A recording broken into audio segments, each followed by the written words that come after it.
The word was spoken between the kedgeree and the toast rack, in the pause where the footman had stepped out to fetch more hot water for the tea urn, and it landed on the breakfast table at Sefton Hall with the particular weight of something that had been carried for a long time and set down at last in the wrong place.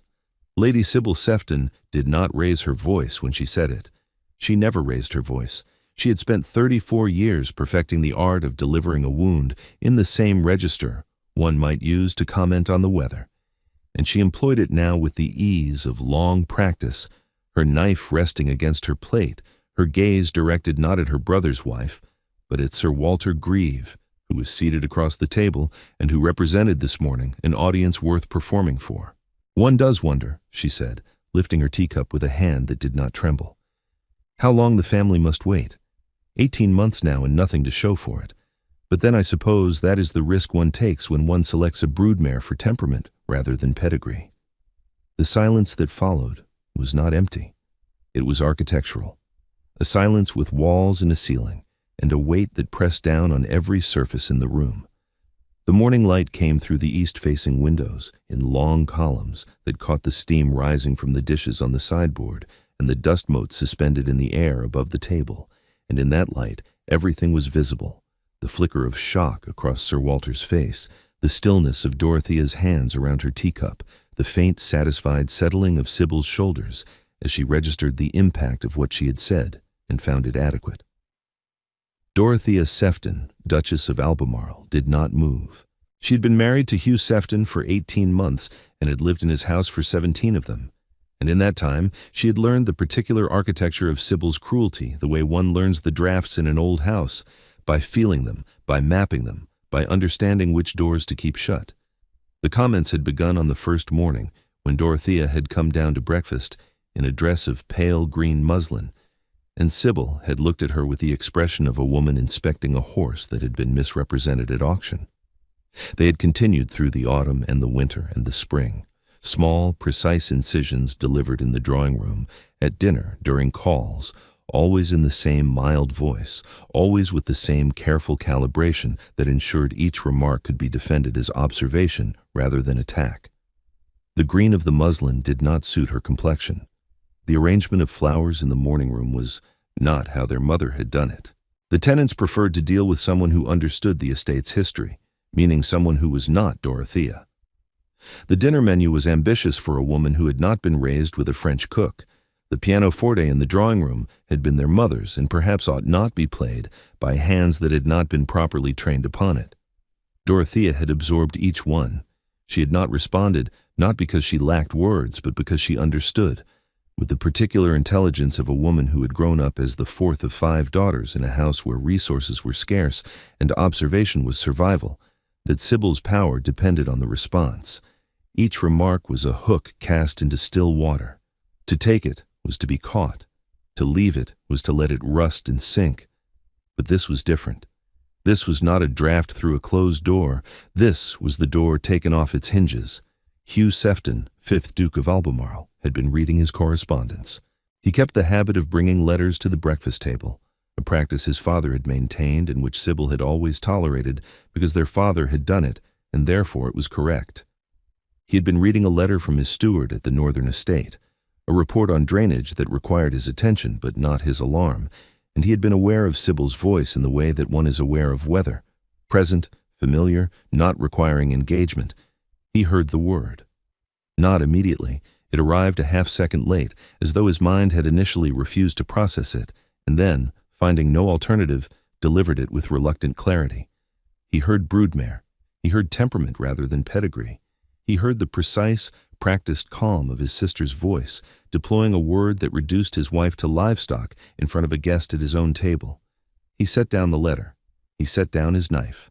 The knife made a sound against the plate, not loud, not dramatic, but distinct in the way that a small, precise sound is distinct when it occurs in a room where everyone has stopped breathing.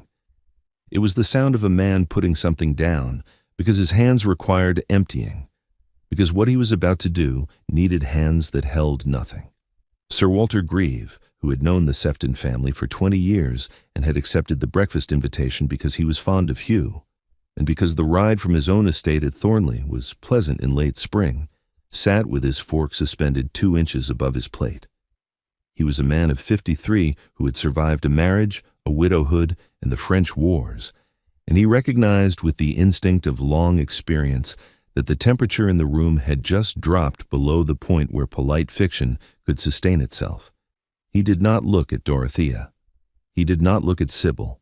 He looked at Hugh and saw something he had never seen in his friend's face. Not anger, which would have been manageable, but the flat, still attention of a man who has just understood something about his own household that he cannot ununderstand. Sybil. One word. Her name. Spoken without heat, without volume, in the voice he used for matters that did not admit discussion. It was the voice he used in the House of Lords when a point of order had been violated, precise, final, carrying the weight of a man who understood that authority, properly exercised, did not require force. Sybil looked at him. Her expression shifted, not into alarm, not yet, but into something adjacent to it, the recognition that a familiar landscape had changed. She had heard her name spoken by her brother 10,000 times. She had never heard it spoken like this. "I beg your pardon? You will apologize to the Duchess." The instruction was not delivered as a request. It was delivered as information, a description of what would happen next, stated with the certainty of a man describing the position of the sun. Sybil's hand tightened around her teacup. The porcelain was Sèvres, part of a set their mother had brought to the house 40 years ago, and the delicacy of the cup against the force of her grip was the only visible sign that she understood the ground had moved beneath her. "Hugh, I hardly think you will apologize to the Duchess. You will do so now, and then you will leave this table." Sir Walter set his fork down with great care. He understood that he was witnessing something that did not require his participation and would not benefit from his commentary, and he gave his attention to the butter dish with the intense focus of a man attempting to become invisible through the study of dairy. Sybil looked at her brother. She looked at him with the expression she had worn since childhood, the expression that said, "I am the elder. I am the one who knows. I am the one who has always been here." It was an expression that had governed their household since their mother's death 14 years ago, when Sybil had stepped into the vacancy with the seamless authority of a woman who had been rehearsing for the role since birth. She had managed the house, she had managed the staff, she had managed the social calendar and the county relationships and the London season, and she had managed Hugh, gently, firmly, with the affectionate condescension of a sister who believed her brother needed managing and had never been given evidence to the contrary. "I spoke carelessly," Sybil said. Her voice had not changed register. She was attempting to return the conversation to the temperature at which she operated, cool, controlled, the temperature at which her authority functioned. "I did not mean—" "You meant precisely what you said. You've been meaning precisely what you say for 18 months. And I have permitted it because I did not hear it clearly until this morning. I hear it now." He paused. The pause was not for effect. It was the pause of a man choosing his next words with the care of a man who understands that what he says next will rearrange his household permanently. "You will apologize to my wife. Then you will leave this room. After breakfast, I will have Mrs. Pendle prepare your things. You will remove to the Dower House by this evening." The Dower House. The words struck the table with more force than anything that had preceded them. The Dower House at Sefton Hall stood at the far edge of the park, a handsome stone building of 8 rooms that had been occupied by their grandmother until her death, and had stood empty since, maintained by the estate, furnished, aired quarterly by Mrs. Pendle's staff, but empty. It was the house where women of the family went when they were no longer the most important woman in the great house. Their grandmother had gone there when their mother arrived as a bride. It was the house that said, "Your time at the center is over." Sybil understood this. Her face showed it, a crack in the porcelain, hairline but visible, running from the corners of her mouth to the set of her jaw. She had lived at Sefton Hall for 34 years. She had been born in the bedchamber above the library. She had managed the household through their mother's illness, their father's death, Hugh's early years as Duke when he was 23 and uncertain, and had leaned on her for everything from menu planning to the arrangement of his first county ball. She had been, in every way that mattered except title, the Duchess of Albemarle. And now, a woman from a family she considered unremarkable, a woman whose father was a country baronet with a modest house in Hampshire, and whose accomplishments, in Sybil's private accounting, consisted primarily of being quiet and having good skin, had taken the title, and with it the position, and with it the brother who had once needed her, and now, it appeared, did not. "You cannot be serious." "I have not been less serious about anything in my life. Apologize. Leave the table. The Dower House will be ready by 6 o'clock. Sybil turned to Dorothea. It was the first time she had looked directly at her since delivering the remark, and what she saw, though she would not have described it this way, because to describe it accurately would have required an honesty she was not equipped for, was the thing she had been trying to destroy for 18 months, composure. Not the absence of feeling, but the governance of it. Dorothea sat with her hands still around her teacup, her posture unchanged, her expression holding the particular quality of a woman who is enduring something without the need to be seen enduring it. She had not flinched at the word. She had not wept. She had not turned to Hugh with the pleading expression of a woman who required rescue. She had simply continued to exist, in her chair, at her table, in her house, with the steady presence of a woman who understood that the most powerful response to an attempt at erasure was to remain precisely where she was. "I spoke without thinking," Sybil said. The words were technically an apology. The tone was not. It was the tone of a woman complying with an instruction she intended to contest later, in private, where she believed her real power resided. "You will address the Duchess properly." Something moved behind Sybil's eyes, the last resistance of a woman who had governed unchallenged for so long that the experience of being corrected felt not merely unfamiliar, but structurally impossible, as though the walls of the house had shifted on their foundations. She straightened in her chair. She looked at Dorothea and said, in a voice that cost her more than anything she had ever said in her life, "I apologize, Your Grace. My words were unforgivable." Dorothea inclined her head. She did not speak. She lifted her teacup and drank. The tea was lukewarm by now, but she drank it as though it were perfect, because the act of drinking tea at one's own breakfast table while the world rearranges itself around you is not about the tea. Sybil stood. The chair scraped against the floor, the only ungoverned sound she had made all morning, and she left the room without looking back. Her footsteps receded down the corridor toward the staircase, and the house absorbed them and was still. Hugh did not watch her go. He was looking at Dorothea. He was looking at her the way a man looks at something he has been living beside without seeing, the way one looks at a painting that has been hanging in a room for a year, and which one has walked past 1,000 times, and which, on the 1,001st time, arrests you with its clarity and makes you understand that you have been living in the presence of something remarkable and have failed, through the particular blindness of proximity, to see it. "Dorothea." "Yes?" "I'm sorry." She set down her teacup. She looked at him, not with forgiveness, which would have been premature, and not with accusation, which would have been beneath her, but with the steady, assessing gaze of a woman who has heard words and intends to wait for their meaning to be proved by action. "I know," she said. Sir Walter Grieve cleared his throat. He had been studying the butter dish for some time and had exhausted its possibilities. "Sefton," he said, with the careful lightness of a man re-entering a room after an explosion. "I believe the kedgeree has gone cold. Might I trouble you for the toast?" Hugh passed the toast rack. His hand was steady. The morning continued. The household learned of Sybil's removal before luncheon, though no formal announcement was made. Households do not require announcements. They have Mrs. Pendle, and Mrs. Pendle had ears that functioned with the precision of scientific instruments and a network of communication that would have impressed the Admiralty. By 11 o'clock, every member of staff from the kitchen maid to Aldous, the steward knew that Lady Sybil was to be installed at the Dower House by evening, and the information was received with the complicated expression that servants wear when something they have privately wished for actually occurs, a mixture of satisfaction, unease, and the fervent hope that they would not be required to carry the heavier trunks. Mrs. Pendle herself received the instruction from the Duke at 9:30 in the housekeeper's sitting room, where she kept her ledgers and her keys and the small glass of Madeira she permitted herself on Sunday evenings. She listened without expression. Mrs. Pendle's face, in professional mode, was as readable as a closed book in a locked room, and said only, "The Dower House has been aired this month, Your Grace. I shall have fires lit and the bed linen changed by 4 o'clock. Thank you, Mrs. Pendle. Will Lady Sybil require a maid at the dower house, or shall she bring hopwood? She will bring hopwood. Mrs. Pendle nodded.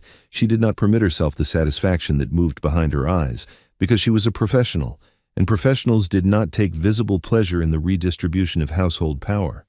But Aldous, who was passing the sitting-room door, and who knew Mrs. Pendle's face as well as he knew the estate accounts, saw the faintest alteration in the set of her mouth and understood. The dower house received its mistress at 10 minutes past 6. Sybil arrived in the smaller of the two carriages.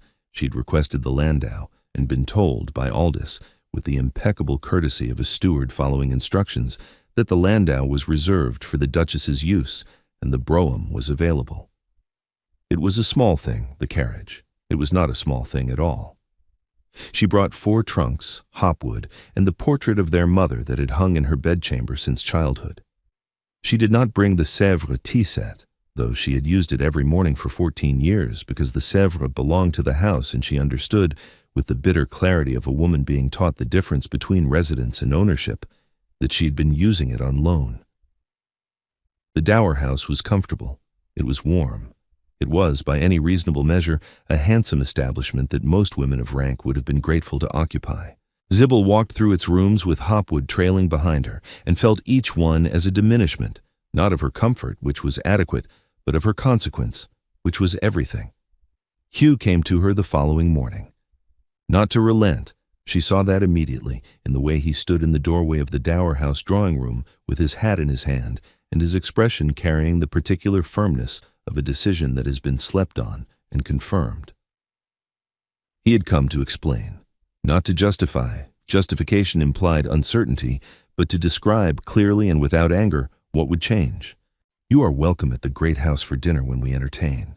You are welcome to use the gardens and the library. You are not welcome to comment upon my wife's conduct, her person, her family, or her management of the household. These are not requests, Sybil. They are terms. Terms! She repeated the word as though tasting it. You are offering me terms in our mother's house. It is my house. It has been my house for 11 years, and it is Dorothea's house, which you have not once acknowledged since the day she arrived in it. That ends today. Sybil was quiet for a long time. She sat in a chair that had been her grandmother's, and felt the full weight of what had happened, not as injustice, not yet, but as bewilderment.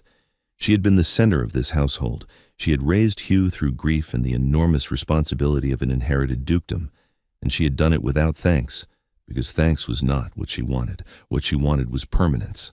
What she wanted was to remain essential, and the arrival of a quiet woman from Hampshire had made her inessential, and she had responded to that loss the way a drowning person responds to water, by thrashing, by grasping, by pulling down whatever was nearest. She did not say any of this. She said, "Will you take tea?" Hugh sat. They drank tea together in the dower house drawing-room, and neither of them spoke about what had happened, and neither of them pretended it had not happened, and the silence between them was not comfortable, but it was honest, which was better. At the great house, Dorothea moved through the day with the careful attention of a woman who understood that a shift in power required management, not celebration. She met with Mrs. Pendle at 10 o'clock, their usual morning conference conducted in the housekeeper's sitting room with the household ledger open between them, and reviewed the week's menus, the linen inventory, the arrangements for the tenants' spring dinner that she had been planning since February. Mrs. Pendle watched her across the ledger. She had watched many women manage this household, the old Duchess, who had been brisk and efficient, Lady Sybil, who had been commanding in particular, and now Dorothea, who was something else entirely. Dorothea managed through attention. She remembered the names of the kitchen staff's children. She knew which footman's mother was ill and had sent broth from the house kitchen. She had noticed in her first week that the second housemaid's shoes were worn through and had arranged for new ones without being asked and without making a performance of the kindness. She managed the way water manages a landscape, not by force, but by persistence, by finding the natural channels and following them, by being present so consistently that her absence would have been felt as drought. Mrs. Pendle. Your Grace? Lady Sybil will require a hamper sent to the dower house each week. The same provisions we send to the vicarage: bread, preserves, whatever is fresh from the kitchen garden, and a basket of cut flowers on Mondays. She is fond of the roses from the south border." Mrs. Pendle looked at her. It was the look of a woman who has just been given information she already suspected but had not confirmed, that the Duchess of Albemarle was not merely competent, but good in the old-fashioned sense of the word, in the sense that meant she would send flowers to the woman who had called her a broodmare at breakfast, because the flowers were right, and rightness was more important than satisfaction. "Yes, Your Grace." The roses arrived at the Dower House on Monday morning. Sybil looked at them for a long time. They were the pale ones from the south wall, the ones their grandmother had planted, the ones their mother had tended, the ones Sybil herself had claimed ownership of in the private geography of her heart. Dorothea had sent them. Dorothea, who had been in the house for 17 months and who knew which roses Sybil loved, because Dorothea noticed things, because noticing was what Dorothea did instead of performing. Sybil put the roses in water. She used a vase she found in the Dower House pantry, not the crystal she would have chosen at the Great House, but a simple cream-colored vessel that held the stems well enough. She set them on the windowsill where the morning light would reach them and stood looking at them for a long time, and what she felt was not gratitude, not yet, but the first distant stirring of something that might, with time and sufficient honesty, become it.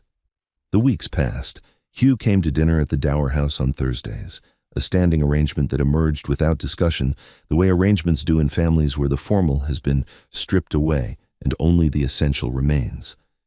They spoke about the estate. They spoke about the House of Lords, where Hugh was engaged in a debate on the enclosure bill that consumed his mornings and required him to travel to London on alternate weeks. They spoke about their father, occasionally, in the careful way that siblings speak about a parent whose absence has been absorbed but not forgotten. They did not speak about Dorothea, not because Hugh forbade it, but because Sybil was not yet able to speak about her without the conversation becoming a negotiation, and Hugh had made clear that negotiation was not available. The terms were the terms. Sybil could accept them, or she could sit in the Dower House and feel sorry for herself, and Hugh suspected she would do both simultaneously for some time before one won out over the other. He was right.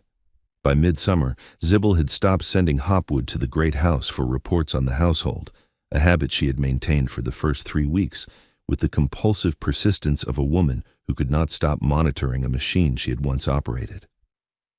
By August, she had begun walking in the park again, which brought her past the walled garden where Dorothea spent her mornings, and which resulted, eventually, inevitably, in a conversation. It was not a grand conversation. It was a conversation about runner beans. Dorothea was inspecting the kitchen garden with Mr. Fallow, the head gardener, and Sybil was walking past the wall when she heard Dorothea ask about the variety of runner bean that had been planted along the south-facing trellis, and Sybil, who knew because she had overseen this garden for 14 years, said from the other side of the wall without thinking, "Painted lady, grandmother planted them in the year of the old king's illness. They want more water than Fallow gives them." There was a pause. Then Dorothea's voice from the garden, carrying the warmth of a woman who is offering an opening and knows it might not be taken. "Would you show me?" Sybil came through the gate. She showed her the runner beans and the espalier pears and the strawberry bed that needed netting before the birds found it.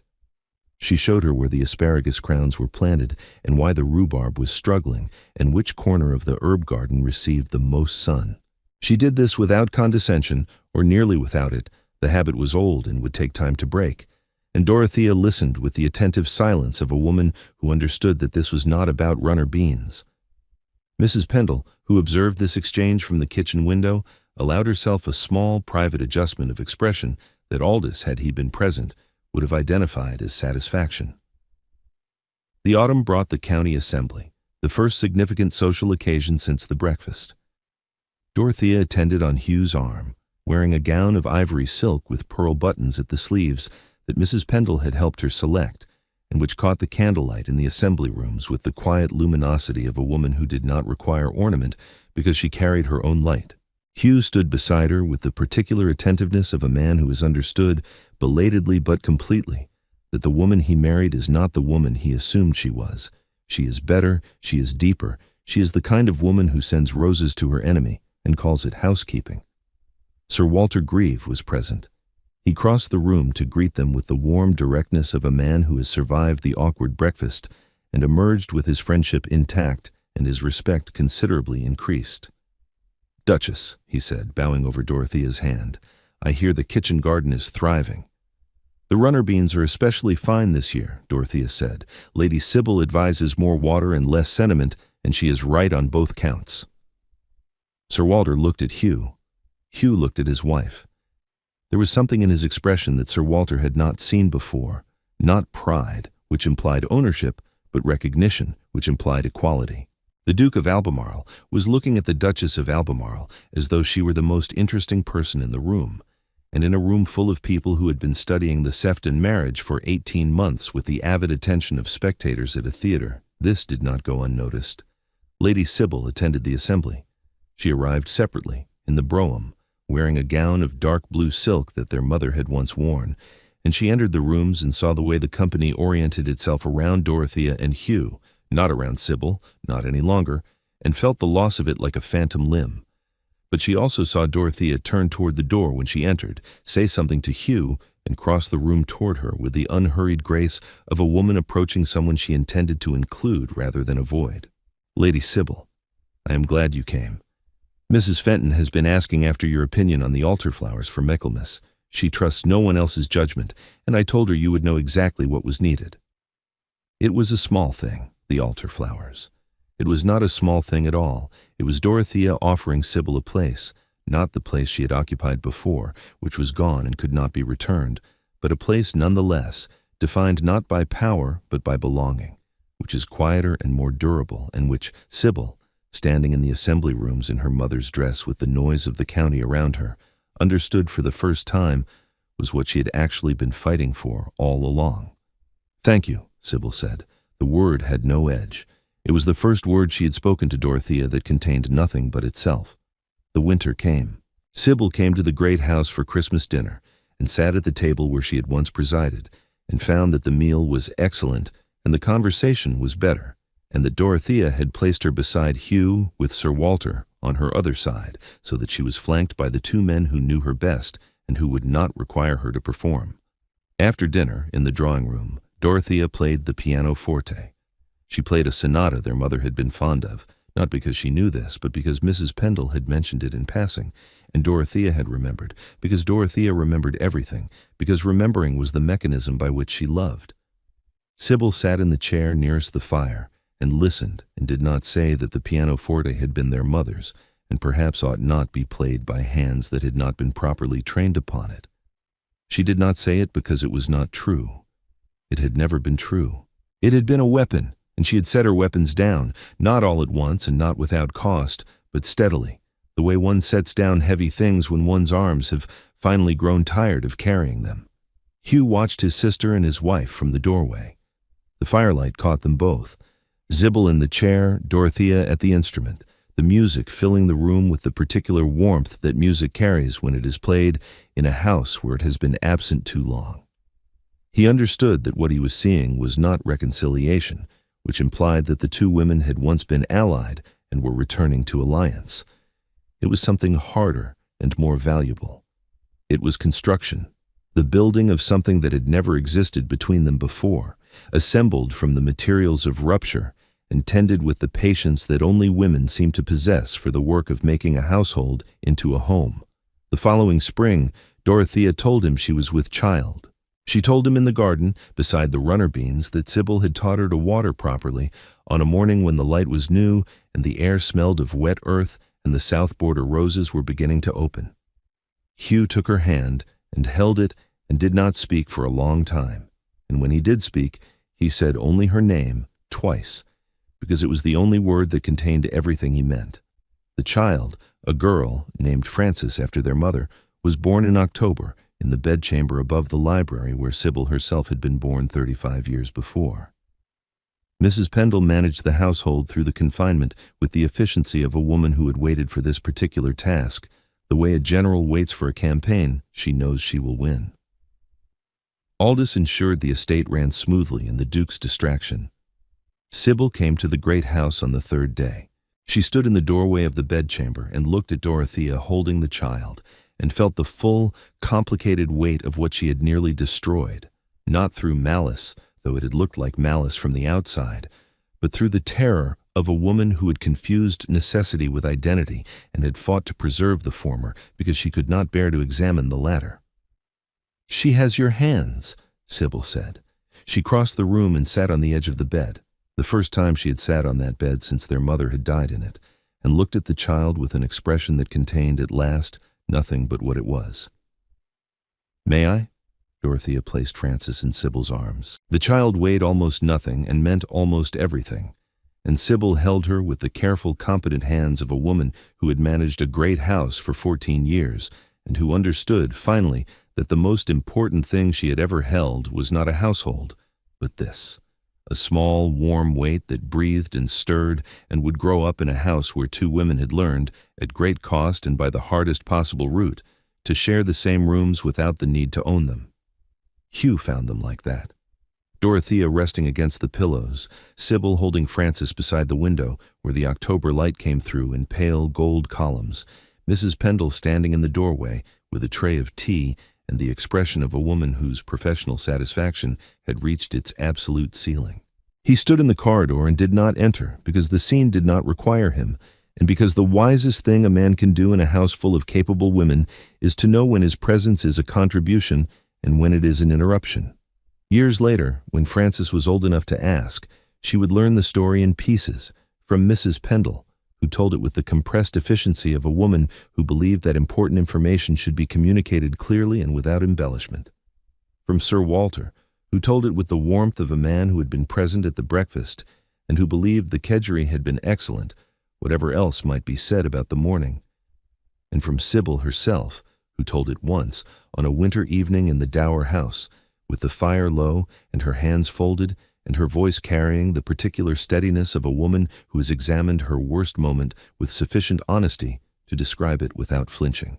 "I was afraid," Sybil told her niece, "not of your mother, of not being needed. They are different fears, but they produce the same cruelty." Frances did not fully understand this at 14. She understood it at 22 when she married and moved to her husband's house and discovered that the most difficult transition in a woman's life is not the arrival, but the accommodation. The slow daily work of finding one's place in rooms that belonged to someone else before you came, and learning to call them home anyway. Hugh, gray-haired and slower than he had been, and still reading his correspondence at the breakfast table, looked up at Dorothea each morning with the expression of a man who has learned that the most important thing he ever did was set down a knife, quietly, without drama, at the right moment, in defense of the right person. The table held. The house held. And the stories that filled it arrived as they always do, like a door left open for whoever chooses to walk through it whenever they are ready.